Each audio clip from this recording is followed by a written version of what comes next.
تو میں آج 25-26 سال پیچھے یادوں میں چلا گیا. کیا بات ہے. میں آپ کو شکریہ ادا کرتا ہوں کہ آج آپ نے مجھے موقع دیا. مجھے یقین ہے کہ ہماری جو ابھی گفتگو ہوگی اس میں بہت ساری یادیں جمع ہوں گی, بہت ساری باتیں ہوں گی. آپ پلیز سوالات کیجیے. شکریہ کی جو بات آپ کر رہے ہیں, آپ یقین کیجئے اوج بھائی, آپ کو تو میں اوج بھائی کہتا ہوں, آپ ظاہر دنیا کے لیے پروفیسر ڈاکٹر سب کچھ ہوں گے, لیکن آپ نے جس شفقت سے ہم اس وقت کے جتنے بھی نوجوان جو شعر کہہ رہے تھے, ٹوٹے پھوٹے الفاظ جمع کر رہے تھے, آپ نے آج ان میں سے بہتوں کو شاعر بنا دیا, بہتوں کو بڑا بڑا ادیب بنا دیا, بہتوں کو جو بڑا کام ہو گیا اس پہ. چلیے ہم اس پہ تو بات کریں گے. میں تھوڑا سا پیچھے چلتا ہوں, جیسے آپ نے کہا ماضی کی ہم بات کریں. 1995 میں دنیا ادب مارچ میں پہلا رسالہ آتا ہے, لیکن اس وقت بھی ظاہر ہے اس وقت سوشل میڈیا وغیرہ نہیں تھا, تو لوگ کتابوں کی طرف رغبت رکھتے تھے, پڑھتے تھے, رسائل بھی نکلتے تھے, مختلف جریدے آتے تھے, سب کچھ ہوتا تھا, بہت سے ادبی رسالے نکل رہے تھے. لیکن آپ نے اس وقت کیوں سوچا کہ نہیں, مجھے بھی ایک ادبی رسالہ نکالنا چاہیے, میں کوئی نئی چیز کر دوں گا, میں کوئی نیا اس کے اندر کمال دکھا دوں گا, یا اب جو ادبی رسالے نکل رہے ہیں اس میں تو بس ایسی روایتی جگل بندی ہو رہی ہے, روایتی چیزیں ہی ہو رہی ہیں, کوئی خاص کام نہیں ہو رہا. آپ نے کیا سوچا تھا, اس رسالے کو نکالنے کا مقصد کیا تھا؟ دیکھیے یہ بڑا مربوط جواب میرا ہوگا, اس لیے بھی کہ کئی احباب میرے وہ بھی آپ کا یہ چینل نہ صرف دیکھ رہے سن رہے, کیونکہ ان میں سے کچھ لوگ جو ہے میرے میگزین پر, میرے اداریوں پر, اور خود میری اپنی ذات کے اوپر ریسرچ ورک کر رہے ہیں مختلف یونیورسٹیز سے.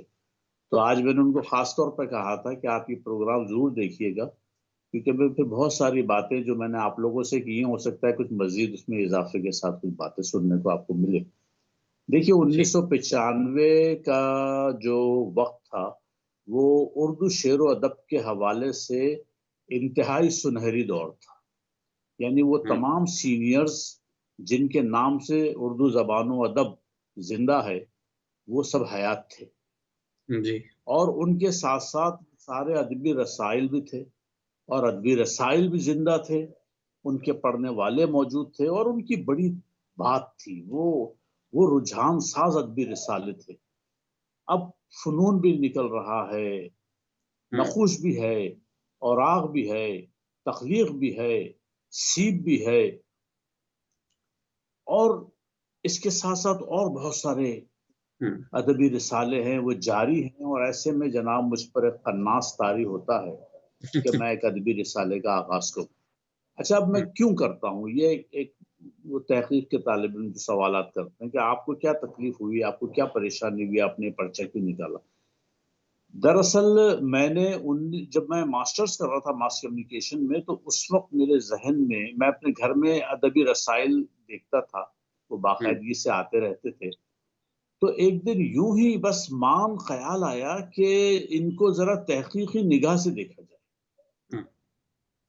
اور پھر اس کے بعد میں نے کئی رسالے میز پہ رکھے اور ایک کے بعد دیگرے میں دیکھتا چلا گیا, کیونکہ ادب میرا شعبہ نہیں تھا. میں پالیٹکس پہ لکھتا تھا, کالم لکھا کرتا تھا امن اخبار میں اور نوائے وقت اخبار میں. صحیح. اب جب میں پرچے اٹھاتا جا رہا ہوں اور دیکھتا جا رہا ہوں تو میں سوچتا تھا کہ بھئی ایک فہرست ہے, پھر اس کے بعد ایک ایڈیٹوریل ہے, پھر ایک حمد ہے, حمد کے صفحات ہیں, نعت کے صفحات ہیں, مضامین کے صفحات ہیں, کچھ تنقیدی مضامین کے صفحات ہیں, پھر کچھ افسانے آ جاتے ہیں, پھر 10-20 غزلیں آ جاتی ہیں, پھر کچھ کتابوں پہ تبصرے آ جاتے ہیں, اور پھر قارئین کے خطوط آ جاتے ہیں, اور رسالہ بند. اچھا اب ایک رسالہ اٹھاؤں فنون تو بھی وہی, سیپ وہ بھی وہی, اوراق وہ بھی اسی طرح, نقوش وہ بھی اسی طرح, تخلیق وہ بھی اسی طرح, یعنی کہیں کوئی ورائٹی نہیں.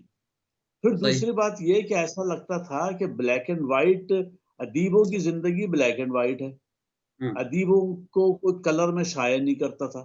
یہ میرے ذہن میں سب سے پہلے تو یہ آیا کہ ٹائٹل اس کا رنگین ہونا چاہیے, پہلی بات. دوسری بات یہ کہ حیات شعرا کو لوں گا, حیات ادیبوں کو لوں گا, جو مرحوم ہیں ان کو میں ٹائٹل پر نہیں لوں گا. یہ میری اس وقت کی پالیسی ہے, تاکہ حیات ادیب کو اس کی زندگی میں خراج تحسین بھی مل جائے. یہ سوچ کر کے میں نے, اچھا پھر تیسری چیز یہ تھی کہ اس مہینے کا سب سے بڑا واقعہ ادب میں کیا ہے, وہ میرا ٹائٹل ہوگا.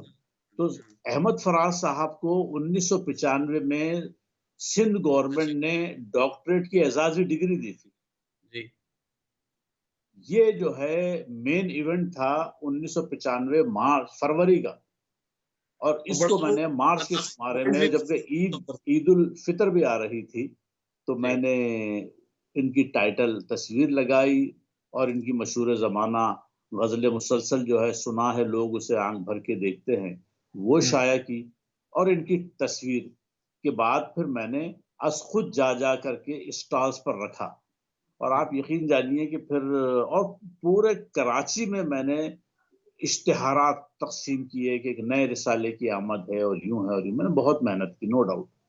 بالکل پھر یہ آپ نے ہوا کہ وہ پرچہ اٹھتا چلا گیا، اور دوسری بات یہ کہ میں نے ثقیل موضوعات نہیں رکھے۔ اس کی بنیادی وجہ یہ تھی کہ میں نے ایک ریسرچ سروے کیا تھا 1990 میں کراچی یونیورسٹی کے شعبہ اردو سے، اور میں نے ایک سوال نامہ ترتیب دیا تھا، اور ایم اے اور بی اے کے طالب علموں کے آگے سوالات رکھے تھے کہ یہ شعر ہے، اس شعر کا شاعر کون ہے۔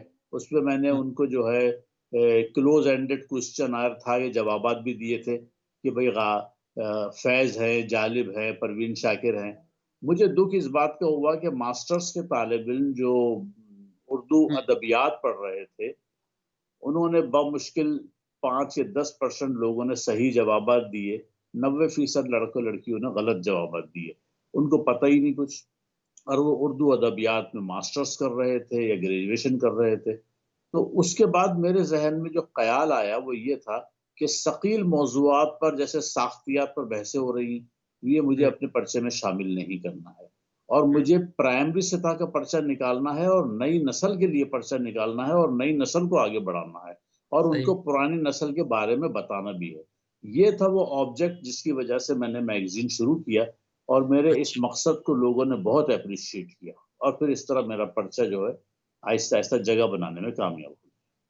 اچھا، کیونکہ بہرحال آپ نے جیسے کہا کہ براہ راست ادب کے آدمی نہیں تھے، آپ کا شعبہ صحافت تھا، آپ لکھ بھی رہتے، کالم بھی لکھ رہے تھے، مختلف چیزیں تھی، تو کہیں کیونکہ ظاہر ہے آپ کا ایک فیملی بیک گراؤنڈ ہے ادب کے حوالے سے، آپ کے والد صاحب اردو ادب کے نمایاں اور حساس شاعر ہیں، حمایت علی شاعر صاحب، بہت بڑا نام، اس وقت بھی ان کا طوطی بولتا تھا، بعد میں بھی، اور اب بھی الحمدللہ ان کی جو چیزیں ہیں وہ جی سامنے آ رہی ہیں اور لوگ اس پہ کام کرتے ہیں، اس کو پسند کرتے ہیں، چند ایک شعرائی ہے جو اس حد تک شہرت کی بلندیوں پہ پہنچے، تو کہیں یہ تو نہیں تھا کہ اس ادبی رسالہ نکالنے میں ایک یہ بھی عنصر شامل تھا کہ کیونکہ والد صاحب تو شاعر ہیں ہی، اور بہت اچھی تعلقات بھی ہیں لوگوں سے ہیں، بہت اچھے مراسم بھی ہیں، بہت اچھا میرا آنا جانا بھی ہے، اور آپ کو سب بچپن سے جانتے بھی ہیں، تو آپ کو اچھا فیڈ بیک بھی ملے گا اور سپورٹ بھی ملے گی۔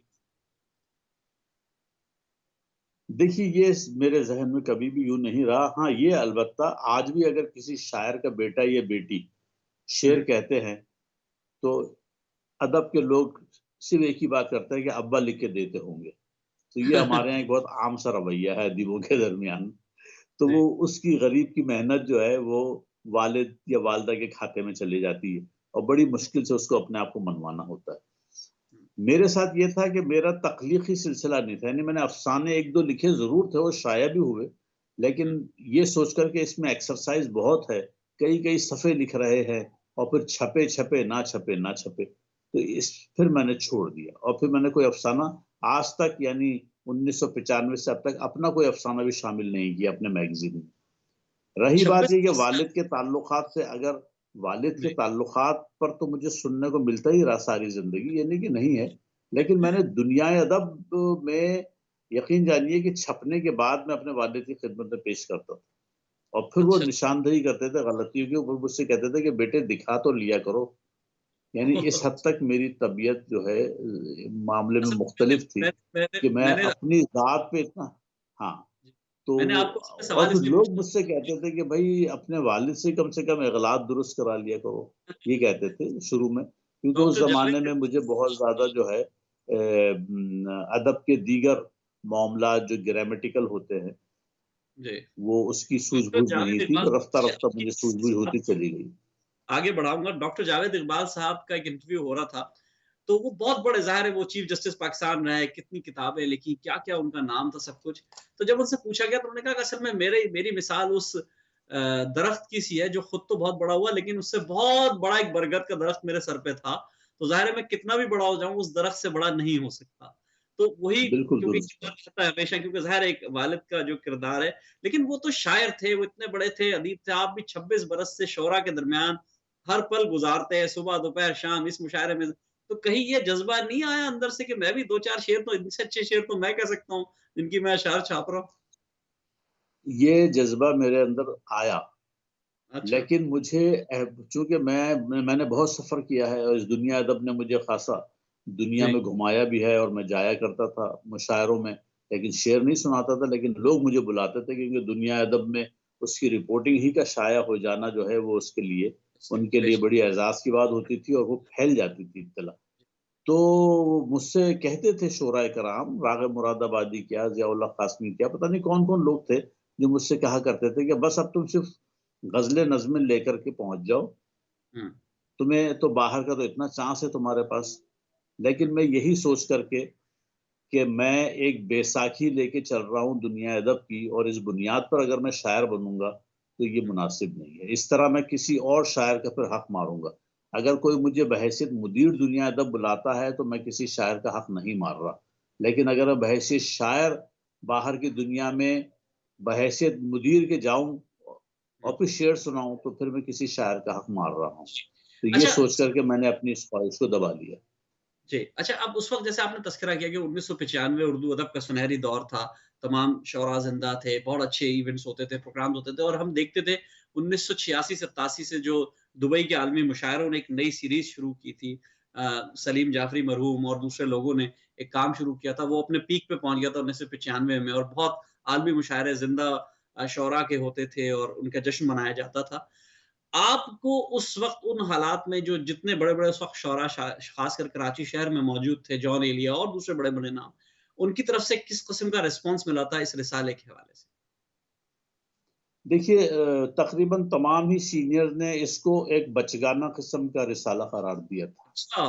کہ اوہ، اچھا. ہاں بہت بچگانہ ہے، بچوں کے لیے ہے، نئی نسل کے لیے ہے. اس کے اندر وہ تحقیقی مضامین نہیں ہیں، وہ تنقیدی مضامین نہیں ہیں. اچھا یہ میرا مقصد بھی نہیں تھا. جب وہ مجھ ہاں، سے یہ صحیح. کوشچن کرتے تھے تو میں ان سے کہتا تھا کہ 20 رسالے ادبی ہے نا پاکستان ہندوستان میں، ہوں. یہ کافی ہے کیا؟ ضروری ہے کہ 21واں رسالہ بھی اسی پیٹرن پہ نکلے؟ تو میرا تو بنیادی کام تھا. یہی وجہ ہے کہ میں نے 80 کی دہائی کے ادیبوں پر کام کیا. ہوں. ان لوگوں کو میں نے منظر عام پر لانے کی کوشش کی. میں نے پیچھے جو تھے مثال کے طور پر جو 70 کی دہائی میں جیسے نصیر ترابی مرحوم تھے، جمال احسانی تھے، عبید اللہ علیم تھے، پروین شاکر تھی، میں نے ان لوگوں پر کسی پہ کام نہیں کیا. ہوں. میں نے کام کیا عباس تابش پر، احمد نوید پر، خالد معین پر، اجمل سراج پر. میں نے 80 کی دہائی کے جو شعراء کرام تھے جی. ان لوگوں پر پھر میں نے محنت کی، اور میں نے کہا کہ یہاں سے شعراء کرام اور ادیب، نقاد، نون میم دانش صاحب تھے، وہ تنقید کی طرف بھی تھے، شاعر بھی تھے. ان سب ہوں. لوگوں پر پھر میں نے، میرا فوکس 80 کی دہائی کے لکھنے والے تھے، میں نے وہاں سے کام شروع کیا. میں نے 80 کی دہائی کے پیچھے میں نے نہیں گیا. اعظم بہزاد تھے، سلیم فوز تھے، یہ سب شاعر بھی تھے. پھر اس کے بعد نثر لکھنے والے ہیں، تنقید لکھنے والے ہیں، افسانہ ناول لکھنے والے تھے. ان سلسلے. لوگوں پہ میں نے کام کیا. پھر دوسری ایک چیز یہ ہے کہ کوئی ایک شعر اگر مجھے جسے کہتے ہیں نا ہم لوگ اردو زبان میں لڑ جانا، میرے دل کو اگر لڑ جاتا تھا تو پھر وہ شعر کے لیے میں پاکستان کے کسی کونے تک جانے کو تیار ہوتا تھا اور اس شاعر کو وہاں سے نکال کے لے کے آتا تھا. ایک شعر اس زمانے میں مجھے میرے پڑھنے میں آیا، اور وہ شعر جو ہے تھا کہ خاک سے دور کوئی اور مکاں مانگتی ہے، خاک سے دور کوئی اور مکاں مانگتی ہے، روح تخلیق سے پہلے کا جہاں مانگتی ہے. آہا. آہا.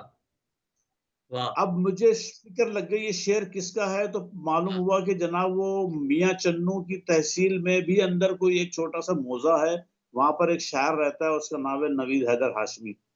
پھر میں نے اس کو بلایا کراچی کے اپنے مشاعرے میں، جو نئی نسل کا مشاعرہ میں نے منعقد کیا سن 2000 میں، اور وہ میں نے آرٹس کونسل کے اوپن ایئر آڈیٹوریم میں کیا. اور اس لڑکے نے آ کے پاکستان بھر کے شعراء کرام میں نے بلائے تھے. وسیع شاہ کو پہلی دفعہ کراچی میں نے ہی بلایا تھا، وہ آئے تھے، اور اس نے وہاں پر وہ مشاعرہ لوٹا اس لڑکے نے. تو مجھے شعر کی جو پرکھ اور تفہیم کا معاملہ ہے وہ میرا اتنا مضبوط ہے کہ میں شعر جب کسی کا پڑھتا ہوں اور جب مجھے ایک دم ایک بس یوں سمجھتے ہیں کہ مجھے ایک احساس ہوتا ہے تو میں اس کو آگاہ کر دیتا ہوں کہ یہ تمہارا آٹوگراف شعر ہے، یہ تمہارا سگنیچر شعر ہے، یہ تمہاری پہچان اور شناخت شعر ہے، اس کو باہر نکالو، یہ نکلے گا۔ پھر وہ لوگ بھی تھوڑا خیال کرتے ہیں اور میں بھی بہت کوشش کرتا تھا۔ اس طرح آج بے شمار شعراء کرام ایسے ہیں جن کے سگنیچر شعر جو ہیں میں نے بہت آگے بڑھائے اور بالآخر اب وہ شعر ان کی پہچان بن گئے ہیں، تو یہ ایک بڑی بات ہے۔ اسی سلسلے کو آگے بڑھاتے ہیں آپ کے، کیونکہ میں آپ کا میگزین پڑھتا نہیں تھا، رٹتا تھا۔ مطلب میں جب تک میں کراچی میں 1996 تک رہا، اس کے بعد آنے کے بعد پھر آپ کے میگزینز مجھے بعد میں بھی ملتے رہے اور میں سلسلے میں پڑھتا رہا۔ اس میں شروع میں جو سلسلے آتے تھے مطلب مختلف تھے نا، طالبان ادب یا اوراق گزشتہ، سرورق کی جو شخصیت، مختلف چیزیں آتی تھیں۔ جو طالبان ادب تھا جس میں بے تحاشا سوالات اور پتہ نہیں کہاں کے 1928 کا کوئی سوال تو کوئی 1832 کا سوال تو کوئی فلاں شاعر، یہ سارے سوالات کے جوابات کیا آپ خود دیتے تھے؟ دیکھیے پہلے تو میں نے سوالات خود ہی بنائے اور جوابات بھی خود ہی لکھے۔ شروع میں جب میں نے 3-4 مہینے پرچہ چلایا، کیونکہ میرے ذہن میں تو مکمل فہرست تھی، اب یہ تھا کہ مجھے ریڈر کیسے پیدا کرنا ہے، اصل چیز یہ تھی۔ تو ریڈر جو ہے افسانہ نگار افسانہ پڑھتا تھا، اب قاری اگر ادب کا ذوق رکھتا ہے تو وہ تو ضرور پڑھے گا، لیکن یہ جو سوالات اور یہ جو اوراق گزشتہ، جیسے مصطفیٰ زیدی کی کہانی کو ایک افسانوی انداز میں بیان کرنا اور ساغر صدیقی کی پوری لائف ہسٹری کو ایک افسانوی انداز میں بیان کرنا، یہ میں نے دنیا ادب میں شروع کیا۔ تو اس سے میرے ریڈرز کی تعداد میں اضافہ ہوتا چلا گیا، لوگ کہنے لگے ہمیں تو پتہ ہی نہیں تھا۔ اور یہاں تک کہ یہ جو ساری چیزیں، پھر ایون میں نے فلمی گیت نگاری کا بھی ایک سفر شروع کیا کہ ایک فلمی شاعر خطیل شفائی صاحب، تو انہوں نے کیسے اور اس میں جو ادبی ان کی جو گیت ہیں وہ، تو اس سے کیا ہوا کہ مجھے تو قارئین کو دیکھنا تھا۔ میں نے کبھی بھی دنیا ادب جو ہے ادیبوں کے لیے نہیں نکالا، میرا سلوگن ہی رہا ہے کہ ادب کا پرچہ قارئین ادب کے لیے، ادیبوں کے لیے نہیں۔ ادیب پڑھ رہا ہے بہت شکریہ اس کا، نہیں پڑھے مجھے فکر نہیں ہے، مجھے قاری پیدا کرنا تھا، تو میں قاری پیدا کرنے میں کامیاب ہو گیا۔ یہ میرا اصل میں گول تھا، اور اس کے طفیل ادیب متعارف ہوتے چلے گئے۔ جی ہمیں بریک پہ جانا ہے، میں ایک سوال آپ سے پوچھوں گا۔ آپ نے کہا کہ نئی نسل مشاعرے کی بنیاد آپ نے رکھی، اور میں جانتا ہوں کہ آپ نے کیسے شعراء کو وہاں کہاں سے ڈھونڈ کے لا کر آپ نے جمع کیا اور ان کو 50 اشعار 50 منٹ پڑھنے کی دعوت دی، اور ایک شاعر جو نوجوان شاعر ہوتا ہے اس کو بیچارے کو چانس ہی نہیں ملتا، اس کو 50 منٹ پڑھنے کا وقت ملے تو وہ کمال دکھایا ہے اس نے، اور بہت کچھ ہوا۔ تو یہ سلسلہ یہ کیوں آپ کے ذہن میں آیا؟ کیا اس سے آپ کو مخالفت کا سامنا نہیں ہوا؟ بہت سے سینئر شعراء نے کہا۔ یہ مجھے بہت اچھی بات آپ نے کہی ہے، اور یہ اچھی بات ہے کہ لوگ سن رہے ہیں یہ بات۔ مجھے یہ خیال اس لیے آیا کہ میں محسوس کرتا تھا کہ ایک شاعر وہ گھر سے نکلتا تھا، بس کا انتظار کرتا تھا، بس پکڑتا تھا، پھر مشاعرہ گاہ پہنچتا تھا، اور وہ چونکہ نوجوان ہوتا تھا تو جلدی اس کو بلا لیا جاتا تھا، اور پھر وہ آخر تک بیٹھا بھی رہتا تھا، اور جتنی دیر یعنی اس کا بیٹھنے کا دورانیہ زیادہ ہوتا تھا، لیکن شعر سنانے کا دورانیہ بمشکل 5 منٹ سے 10 منٹ ہوتا تھا۔ اس میں اس نے اگر ایک غزل سنا دی اور اگر وہ غزل کامیاب ہوگی تو دوسری غزل سنا دے گا، اور بعض اوقات شعراء کی تعداد اتنی ہوتی تھی کہ صاحب صدر ٹوک دیا کرتے تھے کہ بھائی ایک ہی غزل سنائیے۔ اب ایک آدمی ایک شاعر جو ہے مشاعرے کے لیے 5 گھنٹے 4 گھنٹے ضائع کرتا ہے، 4 گھنٹے اس کے صرف ہوتے ہیں، اس کے پیچھے اس کی توانائی صرف ہوتی ہے، اس کا پیسہ صرف ہوتا ہے، اس کا وقت برباد ہوتا ہے، اور اس کے طفیل ظاہر ہے کہ اس کا کیتھارسس ہے، اس نے شعر تو سنانا ہے، اس کے لیے وہ صرف 10 منٹ، صرف 5 منٹ اور 2 غزلیں یا 1 غزل، یہ مجھے تھوڑا سا ایسا لگتا تھا کہ یہ جو نوجوان آ رہے ہیں ان لوگوں کو بھرپور سنانا چاہیے تاکہ پتہ تو چلے کہ ان کے موضوعات کیا ہیں۔ اچھا اوج بھائی، سوری میں آپ کو یہاں روکوں گا، اسی سلسلے کو اسی جواب سے ہم آپ سے لیں گے، لیکن ہم ایک چھوٹے سے ایک بریک پہ جا رہے ہیں۔ دوستو بہت شاندار گفتگو چل رہی ہے، تاریخ کے حوالے بھی آ رہے ہیں، مستقبل کی باتیں بھی ہو رہی ہیں، ایک ایسے رسالے کی بات ہو رہی ہے جس نے دنیائے اردو ادب کو ایک نئی روشنی فراہم کی، ایک نئی قوت فراہم کی۔ ہمارے ساتھ موجود ہیں پروفیسر ڈاکٹر اوجے کمال صاحب۔ وقفے کے بعد ان سے پھر گفتگو کا سلسلہ جاری رکھیں گے۔ السلام علیکم ورحمۃ اللہ وبرکاتہ۔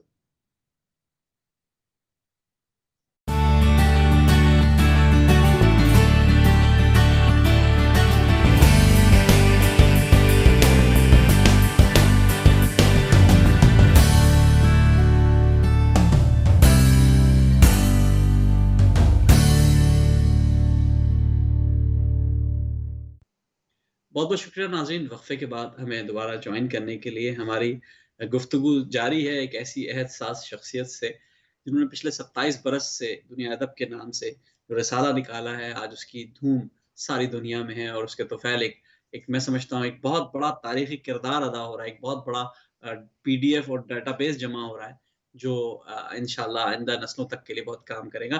جی اوج بھائی، آپ ہمارے ساتھ موجود ہیں، آپ سے گفتگو جاری تھی، آپ بات کر رہے تھے نئی نسل مشاعرے کے حوالے سے، تو پلیز اپنی بات کو کنٹینیو کیجیے گا تاکہ ہم گفتگو کے سلسلے کو آگے بڑھائیں۔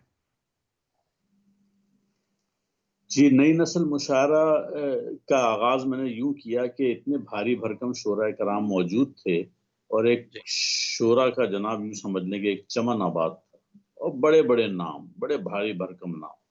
ایسے جی میں نئی نسل کے لیے منظر پہ آنا ذرا مشکل ہوتا ہے، تو میں نے ان سینئرز کے سائے سائے اس نئی نسل کو بلانے کا اہتمام کیا، اور کراچی میں بلاتا تھا تو ظاہر ہے کہ پورے پاکستان میں ایک لہر دوڑ جاتی تھی، اور نئے شاعروں کی ایک امنگ جگ جاتی تھی کہ ہم کراچی جائیں گے۔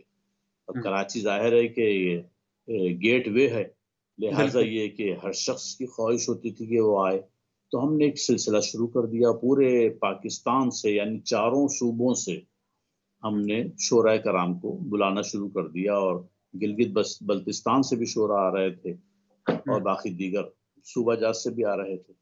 تو اس ہوں، سے یہ ہوا کہ دنیا ادب کو اور زیادہ وقت ملی، اور اس کی شہرت میں اضافہ ہوتا چلا گیا۔ ایک نوجوانوں کا سلسلہ تھا جو مجھ سے ان کا رابطہ رہا، اور ہوں، یوں ہم نے کئی نوجوانوں کو متعارف کرایا، اور آج وہ نوجوان جو ہیں اس وقت پاکستان کے مشاعرے کے شاعروں میں یوں سمجھ لیں کہ سب سے زیادہ نمایاں ہیں۔ صحیح صحیح نام کسی کا کیا لوں، بہت جی سارے صحیح، شعراء کرام ہیں کہ جی جو آئے، جن کو میں نے پھر اس کے بعد ان لوگوں کے ساتھ میں نے شاموں کا ایک سلسلہ شروع کیا۔ صحیح، تقریباً 74 شامیں مکمل کر چکا ہوں، 75ویں شام اس سال ماشاء دسمبر کے اینڈ میں کر دوں گا۔ اس طرح پاکستان کے 75 سال ہو جائیں گے، اور دنیا ادب کی 75ویں شام بھی ہو جائے گی۔ تو کیا یہ بات ہے، میں کیا کروں گا۔ تو نئی اچھا، نسل اصل میں میرا مقصد تھا، میں اس میں کامیاب رہا، اور بہت سارے نئی نسل کے شعراء کرام بھی متعارف ہوئے، اور اس کے ساتھ ساتھ افسانہ نگار بھی متعارف ہوئے، اور کچھ نقاد بھی متعارف ہوئے۔ پھر یہی نہیں بلکہ یہ کہ جب میری ایکٹیویٹیز کو باہر کی دنیا میں دیکھا گیا، اور رسالے کے حوالے سے اور اخبارات میں جب خبریں شائع ہوئی، تو پھر باہر کے منتظمین نے مجھ سے رابطہ قائم کیا، میں اصل میں اور پھر اسی مجھ سے سوال پہ آ رہا تھا، میں آپ سے یہی سوال پوچھنا چاہ رہا تھا کہ چلیے پاکستان کی حد تک تو یہ بہت بڑا رہا اور بڑا کام تھا، اور ہم جو برطانیہ میں بیٹھے ہوئے ہیں، اب جا کے سوشل میڈیا اتنا ایکٹیو ہوا ہے کہ ہمیں دنیا بھر کی خبریں مل جاتی ہیں، آسانی سے ہم دیکھ لیتے ہیں کہاں مشاعرہ ہو رہا ہے یہ بھی پتہ چل جاتا ہے، اور لائیو ہم دیکھ بھی لیتے ہیں۔ لیکن ظاہر ہے 20 سال پہلے یا پچھلے 5-7 سال پہلے بھی اتنا نہیں تھا یہ سب ایکٹیو اتنا، تو اس وقت آپ نے برطانیہ کی خبریں چھاپی، آپ نے امریکہ کی خبریں چھاپی، آپ نے دنیا بھر کی خبریں چھاپی، خاص کر سعودی عرب اور بحرین اور دبئی وغیرہ جو کہ مراکز بنے ہوئے تھے اردو کے حوالے سے، وہاں کی خبریں چھاپی۔ تو آپ کیسے اس کو مینج کیسے کرتے تھے؟ کیونکہ ظاہر ہے ٹریول تو آپ کر نہیں رہے تھے، آ جا نہیں رہے تھے، تو پورا وقت مانگتی تھی یہ چیز، تو کیسے مینج کیسے کرتے تھے بیرون ملک کو خبروں کو، اور کیسے فرق کرتے تھے کہ کون سی خبر جینون ہے اور کون سی نہیں ہے؟ میں بیرون ملک کے جو اردو اخبارات تھے اس کے لیے میں مختلف لائبریریز میں جاتا تھا، اور اچھا، یہاں پر ایک لائبریری ہے PIIA کے نام سے، Pakistan institute of international affairs, وہاں پر ساری دنیا کے اخبارات آتے تھے۔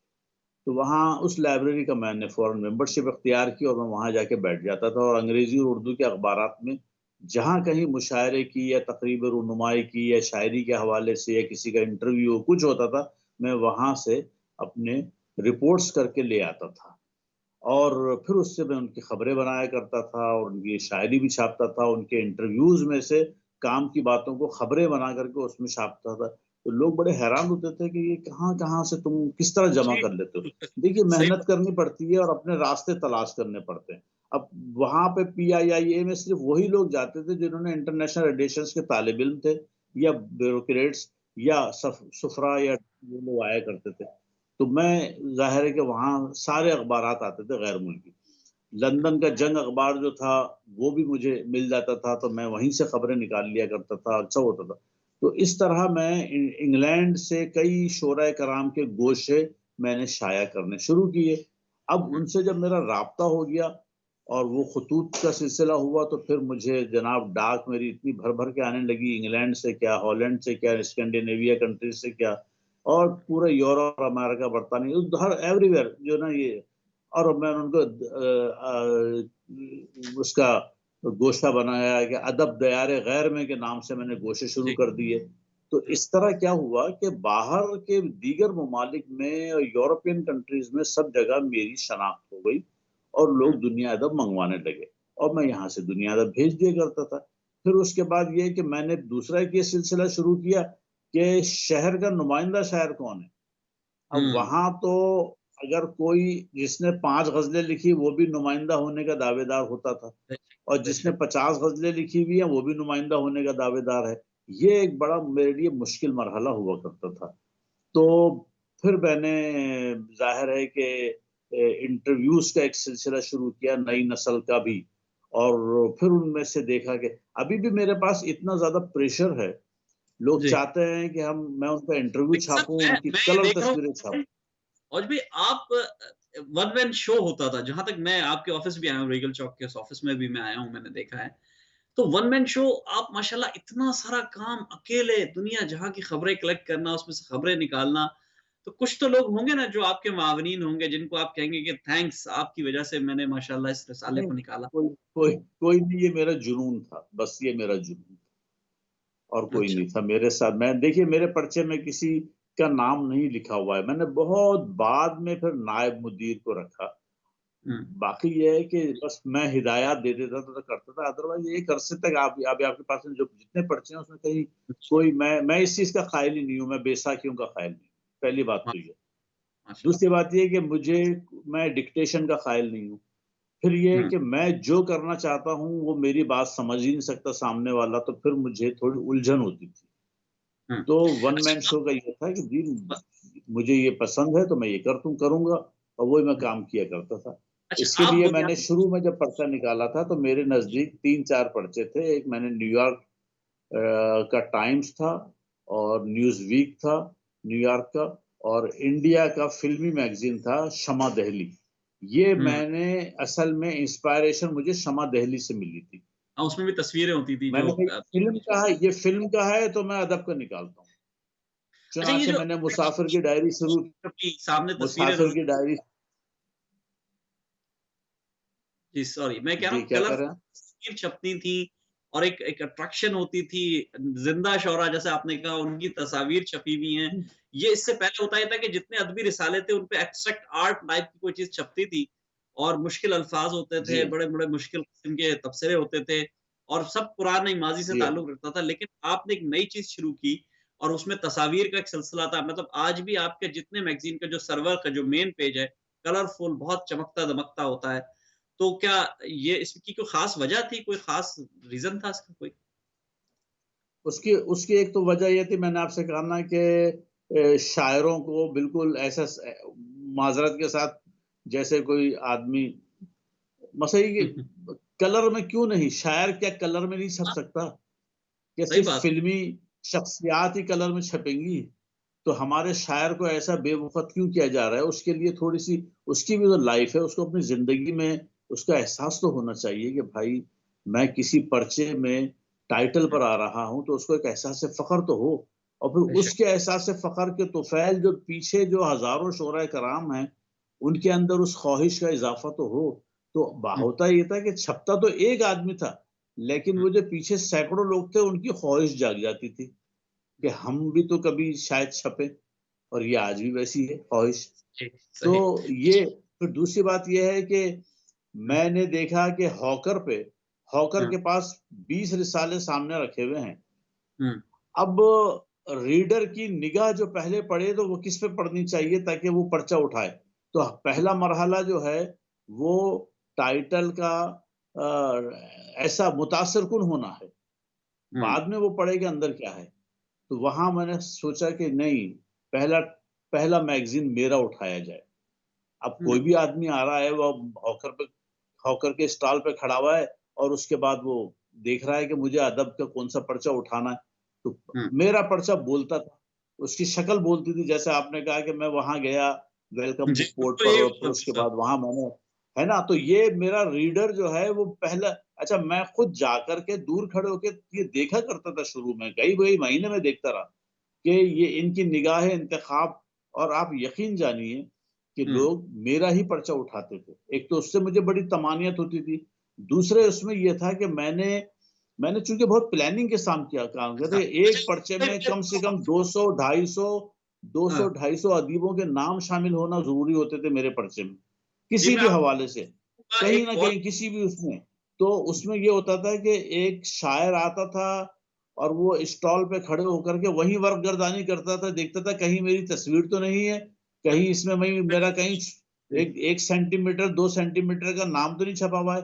یہ میرے، چونکہ میں میڈیا کا طالب علم ہوں، مجھے صحافت آتی ہے، تو میں جانتا ہوں کہ جیسے آپ بہت خوش ہوئے آپ کی غزل بالکل. شائع ہوئی، خوش ہوئے نا، یہ جی یہ سمجھ لیں کہ میرا ایک طریقہ کار تھا اپنا قاری بنانے کا، کہ مجھے آپ کو بھی مطمئن کرنا ہے اور پھر ایک نیا قاری بھی پیدا کرنا ہے. تو صحیح. اس طرح میں جب تک میرے پرچے میں کوئی تقریباً 150 200 250 لوگوں کے نام موجود نہیں ہوتے تھے، اور پھر میں خود دیکھتا تھا کہ بڑے بڑے نامی گرامی شعرا جو ہے وہ آ کے ٹیکٹکس بتا گاڑی رہے کھڑی لوگوں کو، کرتے یعنی تھے. یہ بالکل اور بنیادی طور پہ صحافی کے لیے ایک بہت اچھی بات ہے. ایک کالر بھی ہمارے ساتھ موجود ہے، ان کو لیتے ہیں. السلام علیکم. ہیلو، السلام علیکم. جی ہمارے ساتھ ایک کالر ہے. السلام علیکم. جی السلام علیکم. وعلیکم السلام، کیسے آپ؟ ٹھیک ٹھاک ہیں؟ الحمد للہ، اللہ کا شکر. کون سا بات کر رہے ہیں؟ جی میں احسان کارڈف سے بات کر رہا ہوں. جی جی جی جناب، کیسے احسان صاحب؟ ٹھیک ٹھاک ہیں؟ خیریت سے ہیں؟ ٹھیک کیا ٹھاک، کہیں؟ ماشاء اللہ آپ کا پروگرام بہت ہی اچھا ہوتے ہیں، کبھی شاعر لے کے آتے ہیں، کبھی راکے لے کے آتے ہیں، مگر حالات جو میں نے دیکھا ہے کافی عرصے سے کارڈف میں، اردو پیپر بڑی مشکل سے ملتا ہے. یہ لوگوں نے پڑھنا چھوڑ دیا ہے. پورے کارڈف میں ایک شاپ پہ ایک پیپر ملتا ہے. تو میں نے بھی ایسا چھوڑ دیا. ایسا کیوں ہے؟ ہم کیوں لوگ بہت اتنے اچھا آپ نے سوال ریز کیا، اور ہمارے درمیان استاد موجود ہیں. یہ اس پر کمنٹس بھی کریں گے، اس پہ تبصرہ کریں گے، اور میرا سوال بھی اس میں شامل کر لیں اگر کہ آپ، کیونکہ اوج بھائی آپ بہت بہت شکریہ احسن صاحب آپ کی کال کا. اوج بھائی کیونکہ آپ بہرحال صحافت سے آپ کا تعلق ہے، آپ کی فیلڈ وہی رہی، سب کچھ رہی. اب اس وقت جو اردو زوال، ظاہر ہے برطانیہ میں تو ہم اس کا رونا بہت کم ہی روئیں گے، ظاہر ہے زیادہ نہیں رو سکتے، لیکن جیسے انہوں نے کہا کہ کارڈف میں نہیں، ایک دور تھا رسالے ایک مل جایا منٹ، کرتے. جی تکلیف دہ بات یہ ہے کہ دوسری اقوام جو ہے نا، وہ ہر طرح کے پیپر ملتے ہیں، ہر شاپ پہ ملتے ہیں. ہماری پاکستانی سب شاپ پہ ملتے ہیں ان کے. ہمارے اردو پیپر سوائے جان کے ایک پیپر پورے شہر میں، اتنی تکلیف ہوئی ہے. میں نے بھی ایسے جب بھی جاتا ہوں وہ ملتا ہی نہیں ہے. وہ کہتے ہیں ہم ٹھیک ایک ہی رکھتے ہیں، پتہ بہت نہیں جان شکریہ بوجھ سر، کے. کیونکہ نہیں وقت کی قلت ہے. میں آپ سے پھر اس پہ ہم ضرور کریں گے. ہم اوج بھائی موجود ہیں، ان سے بھی اس پر جواب لیں گے. ایک تو آپ پورا عمومی تبصرہ کر دیے گا اوج بھائی. پاکستان میں بھی سچویشن اچھی تو ہے، ظاہر ہے وہاں کی قومی زبان ہے، سب کو اردو کی طرف جانا بھی پڑتا ہے. برطانیہ میں تو ہمارے مسائل دوسرے تھے، یہاں ہیں بھی، لیکن یہ کچھ رسائل کی کمی ہو رہی ہے، جرائد کمی ہو رہی ہے، اخبارات کم چھپ رہے ہیں. ایک زمانے میں یہاں ہزاروں کی تعداد میں اخبار چھپتے تھے، لیکن اب بالکل کم ہو گئے ہیں، یہاں نہیں پڑھتے لوگ. تو کیا سوشل میڈیا نے سب کو برباد کر دیا ہے، یا کوئی اور طریقہ ہے اس کا؟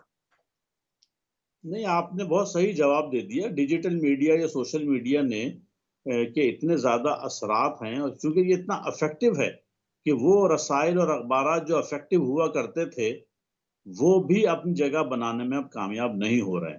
یعنی پاکستان کا جو بڑے سے بڑا اخبار، جس کا بھی کوئی نام آپ کے ذہن میں جو بھی ہو سکتا ہے، اس کی بھی سرکولیشن گھٹ کے جو ہے، جو 100% تھے وہ 20% پر آ گئے ہیں. اس کی وجہ یہ ہے کہ اب لوگ کہتے ہیں کہ بھائی سب کچھ تو یہاں میسر ہے، ہم فنگر ٹپس کے اوپر سارے اخبارات دیکھ لیتے ہیں جب سیل فون پر، تو پھر اخبار خریدنے کی ہم زحمت گوارا کیوں کریں؟ تو یہ تو نہیں تو ہم بڑے بڑے جو ادارے ہیں وہ ہم متاثر بھی ہو پی ڈی چکے ایف، ہیں. جی ہاں.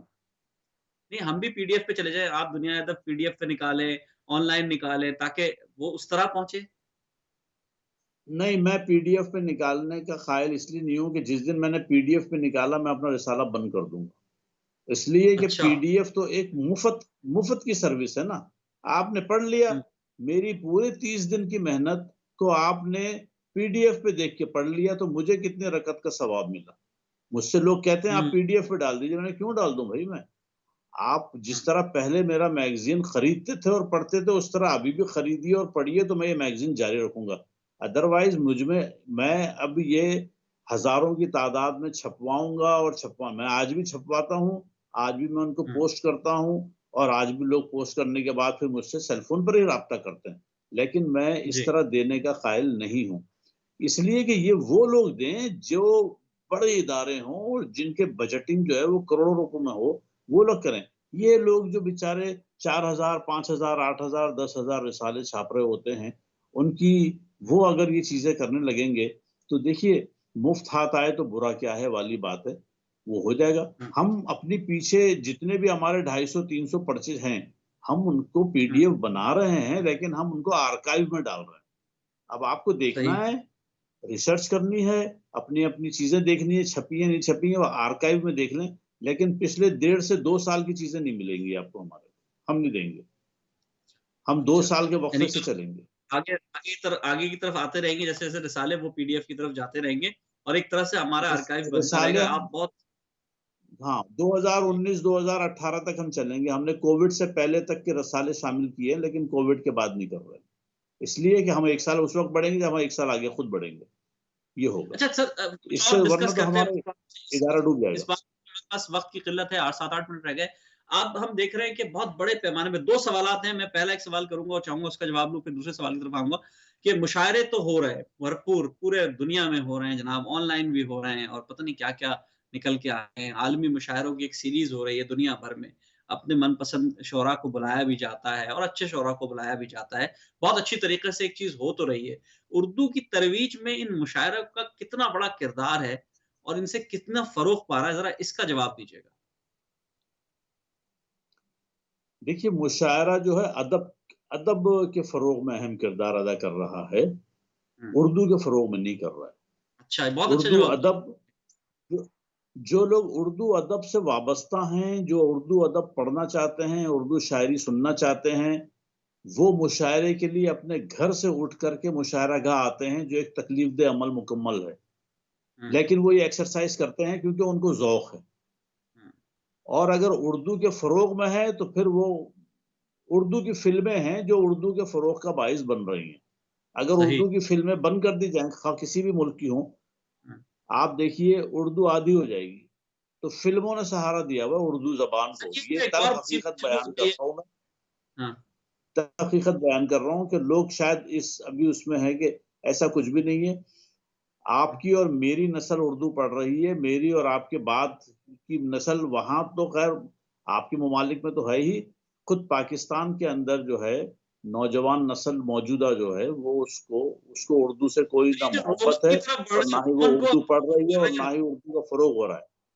رومن کو جو انگلش پروموٹ اسکول کر کھلے رہے ہوئے ہیں, ہیں, اس کا کیا کریں گے؟ جی ہاں, اور جی جو رومن کی طرف بڑھ گئے, اب تو اردو ختم ہو رہی ہے, رومن کی طرف لوگ زیادہ بڑھ رہے ہیں, اس سے جو نقصانات ہو رہے ہیں اس کے بارے میں کیا کہیں گے؟ اس کے نقصانات یہ ہو رہے ہیں کہ اردو زبان و ادب سے رشتہ ٹوٹ رہا ہے طالب علموں کا, نئی نسل کا. اردو کی لفظیات کا ان کو معنی پتہ نہیں ہے, اور اردو جس طرح فروغ پانی چاہیے تھی اب تک, اور آگے بڑھ جانا چاہیے تھی, یہ سفر اردو کا ٹوٹ رہا ہے, لوٹ رہا ہے. تو اب یہی ہے کہ اگر اردو کو کس کے سر بڑھے گی, یہ کیا حکومتوں کا کردار ہونا چاہیے, ادیبوں کا, شاعروں کا, عوام کا, کس کا کردار ہونا چاہیے کہ اس چیز کو روکے کسی طرح؟ یہ نہ وزارتوں کا اور نہ حکومتوں کا, ان لوگوں کا کوئی اس میں کردار سے کوئی تعلق نہیں ہے. میں آپ سے ایک سوال اگر کر لوں, سنسکرت کیوں تباہ ہو گئی, سنسکرت کیوں نہیں پڑھتے اب لوگ؟ تو اس کا تو نہ حکومت جواب دے گی نہ کوئی ادیب جواب دے گا. سنسکرت آہستہ آہستہ ختم ہو گئی. تو اسی طریقے سے اردو زبان لکھنے والے آہستہ آہستہ جب ختم ہوتے چلے جائیں گے, اور پھر نئی نسل اردو کی جگہ یہ رومن اردو میں لکھے گی اور اس کے بعد دیگر زبانوں میں, تو یہ بھی آہستہ آہستہ ختم ہو جائے گی. یہ تو ایک پروسیس کا نام ہے. کے کچھ سوالات ہیں, بالکل مختصراً میں چاہوں گا آپ اس پہ جواب دیں. آپ نے کہا کہ اردو ختم ہو رہی ہے اور اگلی نسل تک نہیں جا رہی, لیکن ہم دیکھ رہے ہیں کہ ایک بہت بڑی تعداد اردو میں پی ایچ ڈی تو کر رہی تھی, بہت سے لوگ کر رہے تھے, اچھی بات ہے. لیکن اب میں ایک نیا ٹرینڈ دیکھ رہا ہوں کہ ماشاءاللہ وہ شعراء اور شاعرات جو بہرحال ابھی کچھ خود بھی طفل مکتب کہوں تو برا مان جائیں شاید, ان کے اوپر پی ایچ ڈی ہو رہا ہے، یعنی کہ وہ نئی نئی لکھنے والے جو ہیں وہ اپنے اپنے اوپر پی ایچ ڈی کروا رہے ہیں، اور وہ خود ان کی کیا، تو اس پر آپ ایک بہرحال آپ ایک رسالہ نکالتے ہیں، 26 سال سے آپ کی نظر ہے دنیا میں، آپ خلا سے بیٹھ کے دنیا ادب دیکھ رہے ہوتے ہیں، آپ کو پورا نظر آ رہا ہوتا ہے. تو یہ جو ایک نیا ٹرینڈ چل پڑا ہے کہ میرے پر بھی پی ایچ ڈی کر لو، اس پر بھی کر لو، اس پر بھی کر لو، خود کوئی کام کاج ہے نہیں، آپ 27 برس کی محنت کے بعد اگر آپ پہ کوئی پی ایچ ڈی کر رہا ہے تو بالکل ہونا چاہیے.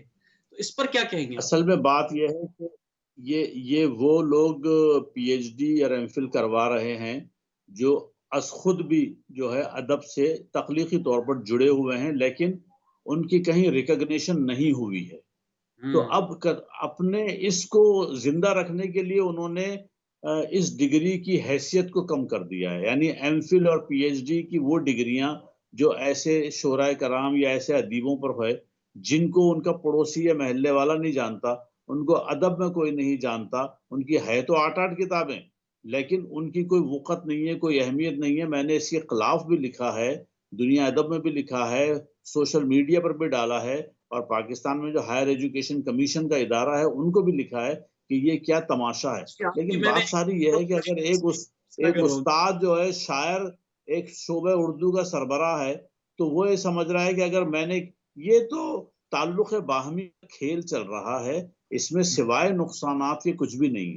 میں نے ان کو یہ بھی لکھا تھا کہ آپ موضوعات پر جو ہے ایم فل کریں، پی ایچ ڈی کریں یا ایم اے کا تھیسس لکھوائیں، لیکن یہ شخصیات بنی نہیں ہیں اور ان کے اوپر ایم فل ہو رہا ہے. لیکن اس بات پر سب خفا ہوتے ہیں، سب کچھ ہے.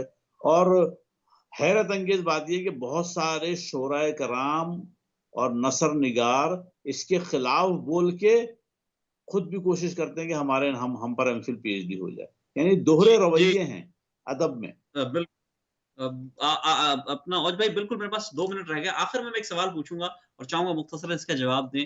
27 برس کا ایک سفر ہے، آپ نے پورا کام کیا، رسالے نکالے، 250-300 رسالے آپ نکال چکے ہیں، آپ اس میں جو ہے مختلف نمبرز بھی نکال چکے ہیں، سب کچھ کر چکے ہیں. آپ سمجھتے ہیں کہ اپنے حصے کی شمع جلا دی، اپنے حصے کا ادا کر دیا، یا ابھی بہت کام باقی ہے؟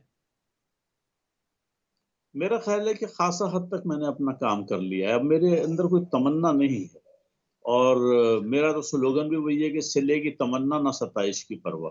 بس کام کیے جاؤ جب تک کام کرنا ہے، باقی کچھ چاہیے نہیں مجھے، اور کوئی مطالبہ میرا نہیں ہے کبھی بھی.